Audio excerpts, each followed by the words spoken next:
You have to have muscles to do the same. Right chair. You can pick some of these. Fine, why? Okay, so here's what you're going to do. Patch the onion.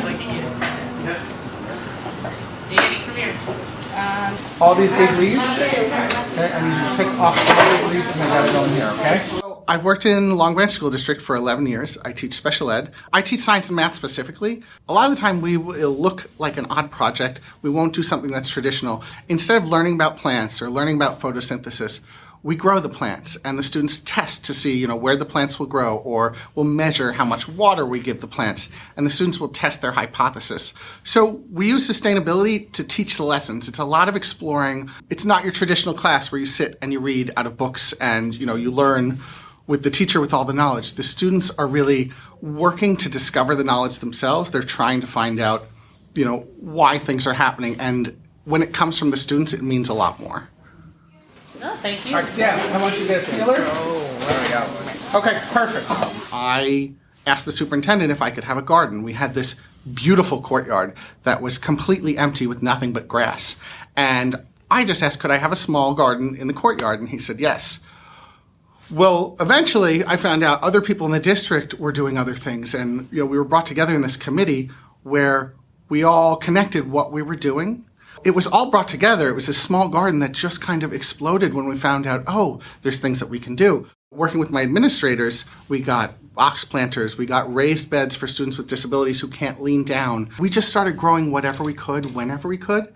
And then we started finding, we've got all these vegetables, we've got all of this produce. So what do we do with all that produce? Well, half of it we donated, and the other half we started to cook with. The students, wanted to learn how to use what they were growing. So it kind of escalated and turned into this whole thing where students are learning to use what they're growing. In my class, we run a restaurant. Every Friday, we have a restaurant that we call Bistro 63. The students take things that they've grown in the garden and they learn how to cook them, usually in a soup, or we use them for sandwich ingredients. There's fresh soup every Friday that's available that we make from scratch. There's also paninis that the students assemble and then the teachers grill, and we use that to fund our garden a lot. The students learn how to prep everything. They learn how to chop everything. They learn how to measure everything. So you'll see that chopping can be a problem with some special needs students. Using a knife is not always something you want a student doing. So we have ways around that. We have these little choppers that we use that the students can use, and they just tap it over and over again, and it chops up all the vegetables that they need to use. Pull the top up. This is output. So you pull the top up. Pull those two things. Nutrition is supremely important in our classroom. When a student grows something in their classroom or outside in the garden, we find that they're 90% more likely to try it. They see the plant and where it comes from, and they see what it looks like as a seed, and then as a sapling, and then as it grows larger. They absolutely love to try new vegetables because they trust that it's come from a good place and it's something that they know. So one of the most important things that we can teach our students is job skills.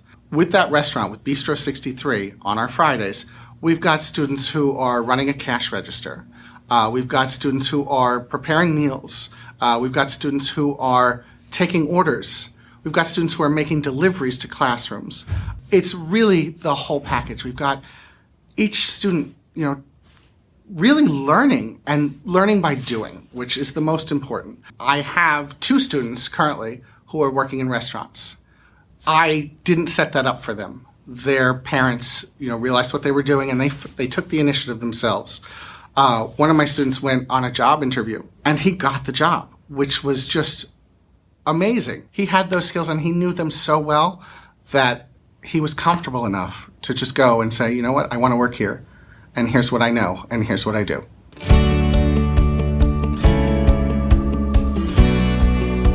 Sustainability isn't just our garden. It isn't just growing things outside. It's creating sustainable students who become sustainable adults, who you teach them the skills and you give them the skills that they need to live. The stuff that I teach here can sometimes be the difference between living in a group home or living on their own and having their own apartment. They don't need to be supervised in every capacity because I've given them small skills. and they can have a job, and they can be gainfully employed and be proud of what they do.